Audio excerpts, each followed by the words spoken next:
More often than not, we see very elderly people performing the Hajj. Is that a requirement, or is it important or correct to do so? Of course, it's correct to do so. One performs the Hajj when one is able to perform. And if that happens in your late age, that's fine. Yes, but to delay it on purpose, that's not right.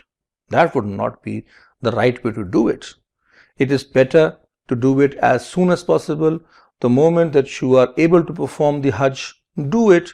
And if you are young and you are fit physically, all the better.